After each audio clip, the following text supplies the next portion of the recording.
potential, the knowledge that they need to, become that great person they are meant to be.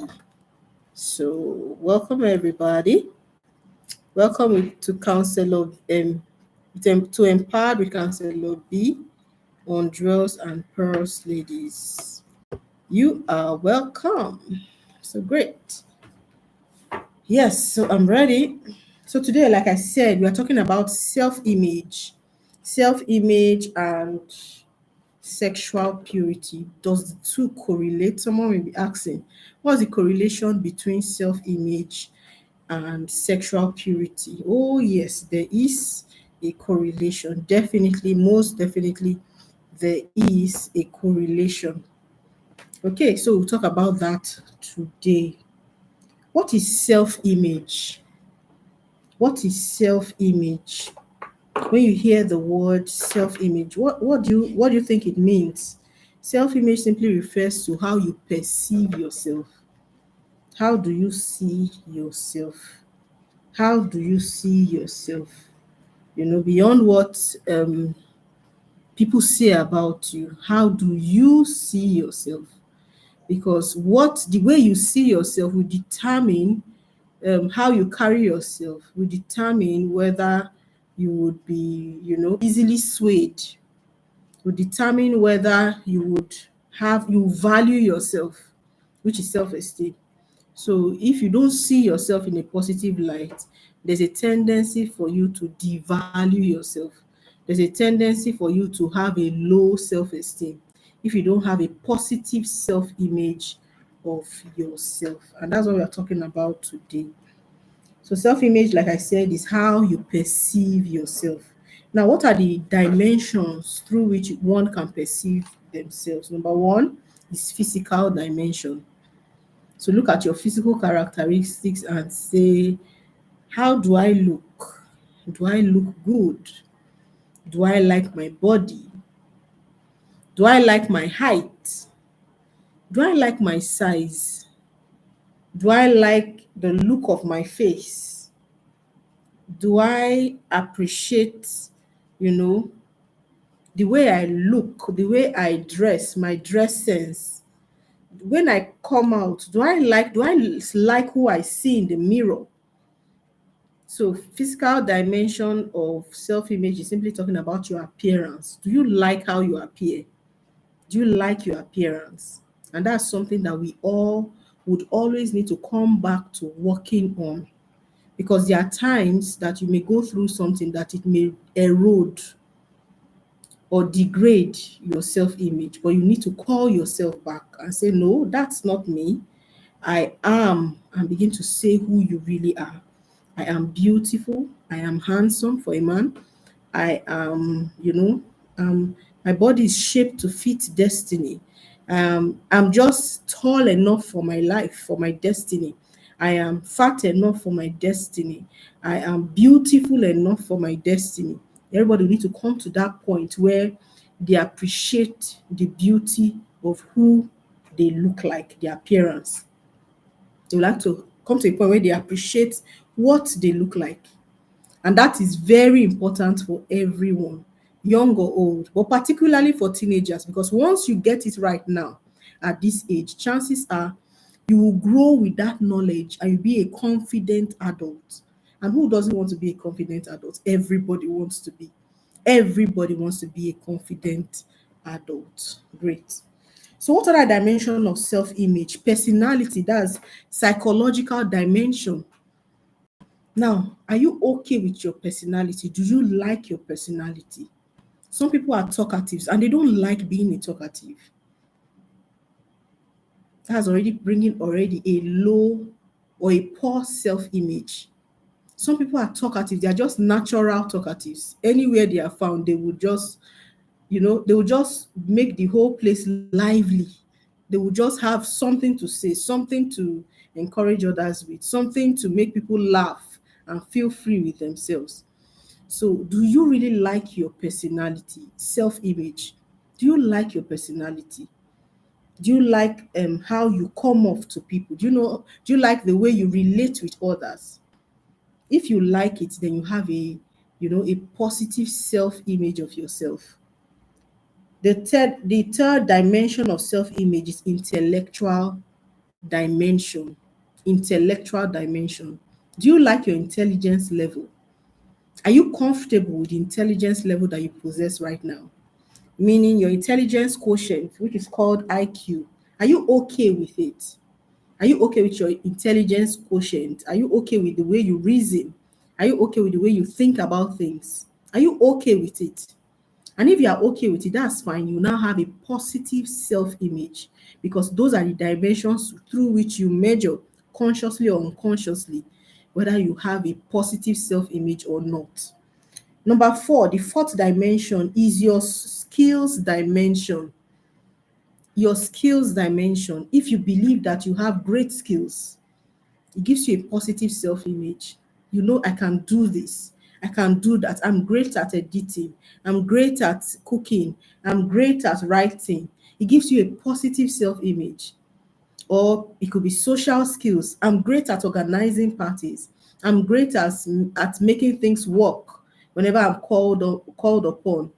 Those skills, if you have those skills, if you have those skills and you are aware of it, it gives you a positive self-image in terms of your skill dimension. Another dimension of self-image we can look at is the dimension of morals. If you have good morals, chances are you have a positive self-image, meaning within yourself, I'm not going to steal, I don't lie, I don't do funny stuff, I'm always straight and narrow, I always like to do things with integrity, do things the right way. It will give you a positive self-image. And lastly, the last dimension of self-image is sexual self-image. If you are doing things in the right way, by right I mean the societal norm. If your sexual orientation is within the societal norm, you have a positive self-image. But if your sexual orientation is not within the societal norm, it will give you a negative self-image. Now, what do I mean by that? In a country like Nigeria, where gay and lesbian is the LGBTQ, whatever, where it's not integrated into our society, it's not allowed, it's not accepted. People that tilt towards that orientation, they may always have a low self-image because they know in the societal norm is against societal norm. So it will give them that poor self-image or negative self-image because it's against societal norm. Okay, so these are the 6 dimensions of self-image. So if you see yourself positively, if you see yourself in a positive light, if you perceive yourself in a positive light, chances are you will have a good self-image. And a good self-image is also something that is important for sexual purity. I hope that helps you because in a good self-image will make you see yourself as attractive, will make you see yourself as desirable. You won't look down on yourself because you feel that, hey, I'm competent, in skills. I know how to do stuff. Oh, I'm competent intellectually, I'm brilliant. Okay, you can also see yourself that, oh, I'm not against the norm, I do things right, I always do things right, I conform to societal norms, especially sexually, so I don't have a problem. Or you can say, oh, I have great values, I have great morals, so I don't have a problem with morals, I'm not fighting with morals, so hey, I have a positive self-image. Now those things, if you're on the right side of it, the positive side of it, you have a positive self-image. Okay, but there's also on the flip side, it's a negative self-image. On the flip side, it's a negative self-image. Okay, so let me also look at other points concerning self-image. When you have a positive self-image, it means that you see yourself as smart and intelligent. It also means that you see yourself as happy and you see yourself as healthy.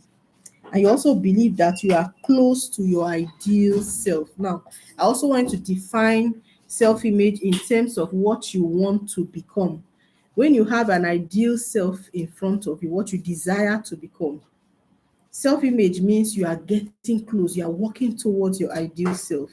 That means, oh, I may not be that exactly who I want to be yet, but I'm getting there, right? So you can get to that point where you can encourage yourself that I may not be, that great person I want to be yet, but I'm getting there. Once you have that sense of movement, once you have that sense of improving, it gives you a positive self-image. When you see that, hey, I'm not the way I used to be anymore. Now I feel better about myself. I love myself more. I enjoy myself more. I'm excited about myself. I'm getting, closer to that person I want to become. It gives you a healthy self-image. So it means you look at yourself and you appreciate your journey, where you are coming from. Now we're going to link it all the way to sexual purity. Why is self-image important for sexual purity? Why is self-image important for sexual purity? So I want to start with what sexual purity is.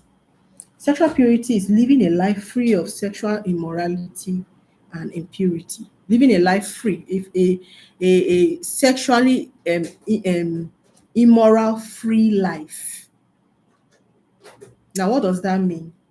That means you are not engaging in sexual practices before marriage. And even when you are married, you're only engaged in sexual practices with your spouse. That's what it means. With your spouse alone, you're not engaging it with other people. So, sexual practices before marriage is completely closed. And then the moment you get married, is open to only your partner. That's being sexually pure, or that's being having sexual purity. And then it also clearly also speaks to orientation as well, sexual orientations as well, knowing that you are a girl. So when you get married, you're getting married to a boy, or let's go to male and female. As a female, you're getting married to a male. As a female, you're getting married to a male, and as a male, you're getting married to a female. So it also means that we are not even considering male marrying male or female marrying female. No, because as children of God, we believe the word of God, right? This channel, we are Christian counselors. We believe the word of God that very clearly states how the Bible draws a line concerning this. If you look through the book of Romans, chapter 1, if you read through the entire chapter, you find out how the Bible draws a line talking about men giving up their natural use of women and following men. That is wrong. And same for the women giving up their natural use for men and then following females, and is wrong. And in fact, before I even start my preaching, just go and check Romans chapter 1 and you find everything there. You find everything there. Okay. So it's very, very important that we know this. It's very important that we know this. Now let's go and discuss a bit more about sex. Let's go and discuss about sex a bit more. Number one, let's talk about facts about sex. What are the facts about sex? I know you've heard a lot. I know you've heard a lot about sex. Oh, some people have told you when you were younger, you've heard all sorts of stories. Some of your friends probably have some escapades that sometimes they share with you. Some people have read books and watched movies where they were having sex and all of that. Some people have gone through all that. But now let's talk about real facts. As a counselor, real facts about sex. Number one, remember I'm a Christian counselor. We can't separate the two. They're like together. Okay. So real facts about sex. Number one, sex is good. Sex is good. We're talking about sexual purity. We're going to lay the cards on the floors or on the table so that we know that we're not hiding anything. We're just going to say it as it is. Number one, sex is good. And why do we say it's good? Because it's created by God, and everything created by God is good. So sex is good. It's not a bad thing. We all know that through sex, children come, right? That's how we all came here. That's how we arrived. Nobody arrived here by literal throwing from heaven. No, we all came through sex. Daddy and mommy had sex and they had us. So, number one, sex is good. No matter what they have told you, maybe you had some bad experiences too. Perhaps you were raped, perhaps even when you got married as a young wife or husband or whatever, and it was very painful for you, or it was a very it was not a pleasant experience, maybe because of the way you were handled and things like that. And so you just hate sex and say sex is bad. Or you probably grew up with that orientation where everybody told you that sex is a bad thing. I remember growing up as a child, we used to hear that it's not a good thing, it's a bad thing, it's for children that are bad, it's for bad children, and nothing good about sex. Everything about sex is bad. But it's not true. The truth is that sex is good and is ordained of God. And we're going to talk a little more about it. Number two, second fact about sex can be misused. Yes, sex can be misused, just like every other thing God created has been misused. The same way, sex can be misused. For example, this is my lipstick. I naturally will use this lipstick to paint my lips, right? I can use it to paint my lip, and oh, the beauty comes out. Oh, it looks good. And everybody appreciates the beauty. But if I take that same lipstick and instead of painting my lips, right, I begin to paint my clothes, I begin to paint the entire face with it, would it look good? No, it won't. It is being that way, is being misused. When I begin to paint the entire face with it, paint my hair with it, paint my nails with it, paint my neck with it, paint my clothes with it, it becomes misused. It's no longer used the way it should be used. So yes, number one, sex is good. Number two, sex can be misused. So many people have misused sex, maybe as an exchange, for money, as an exchange for grades, as an exchange for position, as an exchange for promotion. Misuse sex to punish people, misuse sex to, just make people feel terrible about themselves, use sex to, being wicked to others. But sex is actually good, it's not supposed to be misused, right? Just like everything, anything that is misused or that is abused will not be enjoyed. The same way sex has been misused, and it can also not be enjoyed if it's misused. Great. So number three, the third fact about sex. Sex has boundaries. Sex has boundaries. Imagine if you leave children to play and there is no boundary, no cover. What happens is that they can play and play into another person's field and play to the next street and play to streets after that. In life, there has to be boundaries. So sex also has boundaries.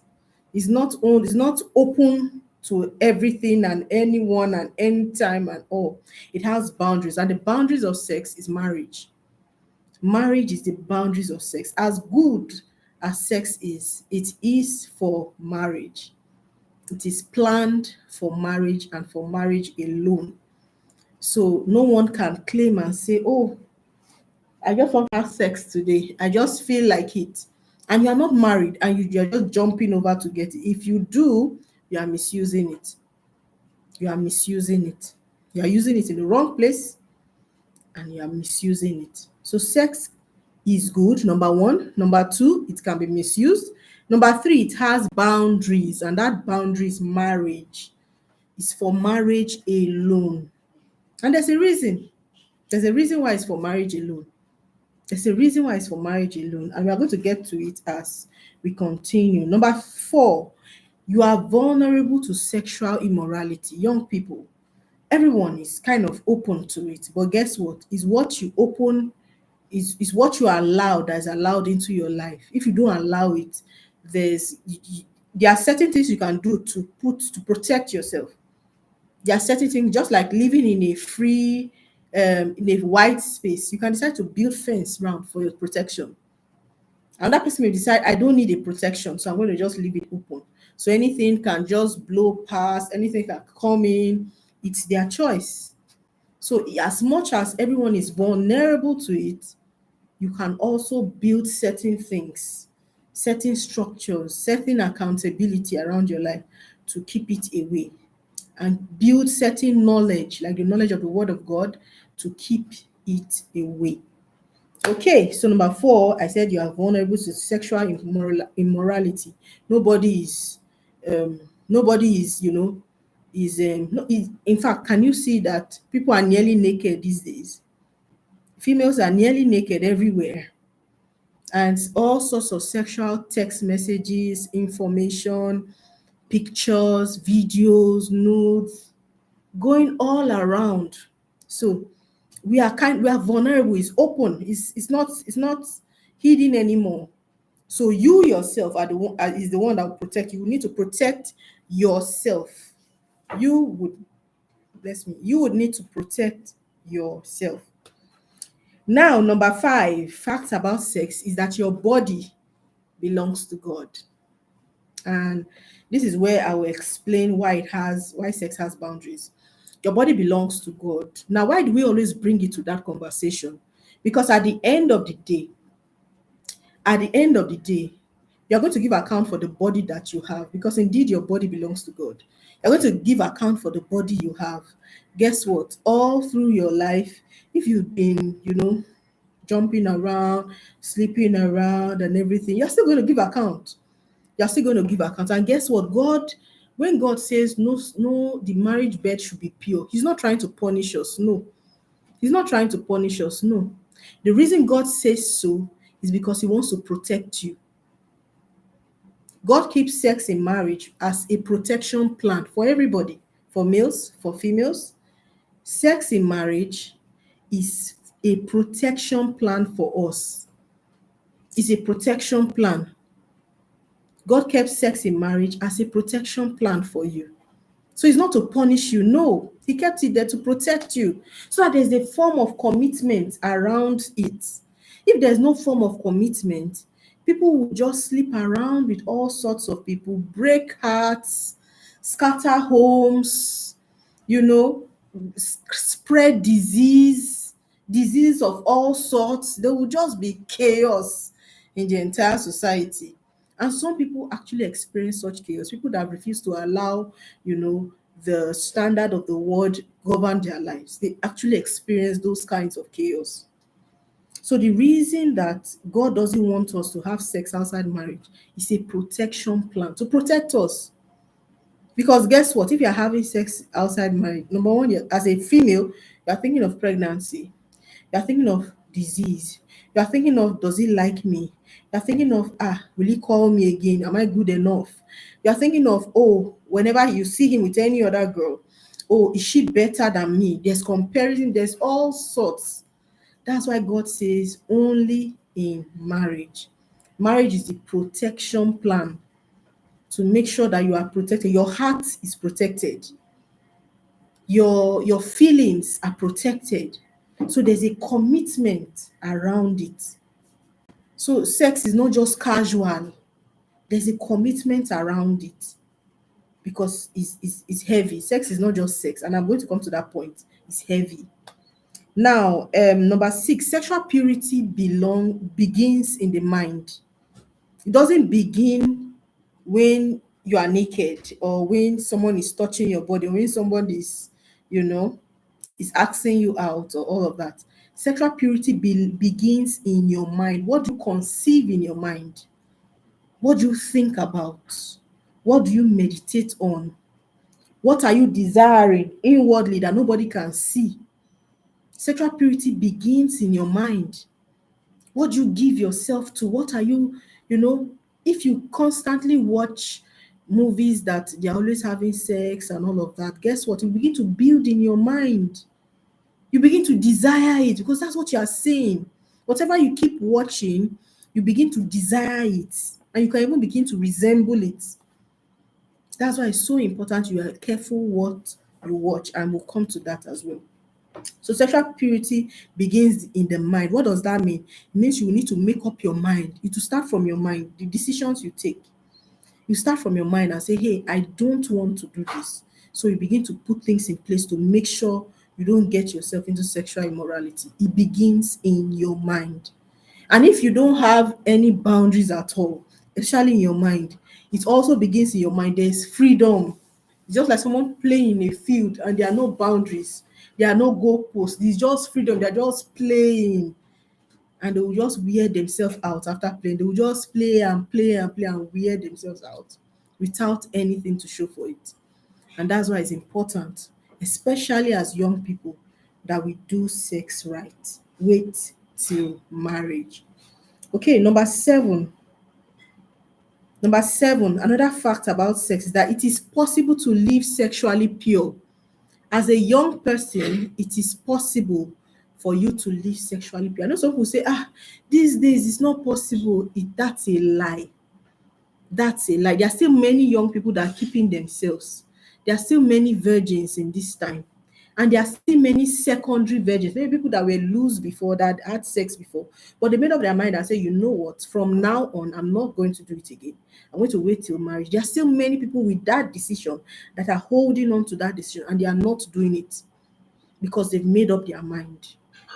There are still many people that are keeping their bodies pure. So sexual purity is possible, and I'm going to show you how today. Please watch to the end of the video. I'm going to show you how you can keep sexually pure. It's possible. It's possible. Both as a single person or as a married person, it is possible to live sexually pure. It is possible. Okay. Number 8, facts about sex is that you should think long term when you think about sex. When you think about having sex with that young man, as a young lady, think about long term. What's the long term effect of me having sex with this guy now? Think about it in terms of, where would I meet him tomorrow? Would I be ashamed to meet him? Or would I be, I'll be myself in his company? Have you heard of stories where a girl has slept with a guy maybe some 5, 10 years ago while they were in the university or some years ago, randomly somewhere, and then they are introduced, maybe their fiancé is introducing them to their best friend, and they find out that that best friend is the guy they slept with many years ago. Have you heard such stories? And when they get introduced, that best friend tells the fiancé and says, hey, is it that girl you want to marry? I slept with her, oh," and it just spoils everything. So think long term when you're thinking about sex. When you're thinking of having sex before marriage, please think long term. What are the long term effects of this thing if I do it now?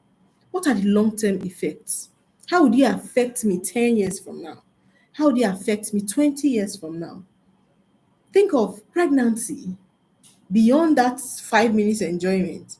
Think of what if I get pregnant? How does it change my life? Are you thinking of, if you get pregnant, will you go to abortion? Will you go to have the baby long term, full term? What? How would it change my life? So whenever I think of having sex before marriage or engaging in sexual immorality, always think about the long term. What happens to me on the long term? What are the long term effects of this decision? And it will help you. It will guide you. Number 9. Number 9 fact about sex is that sex is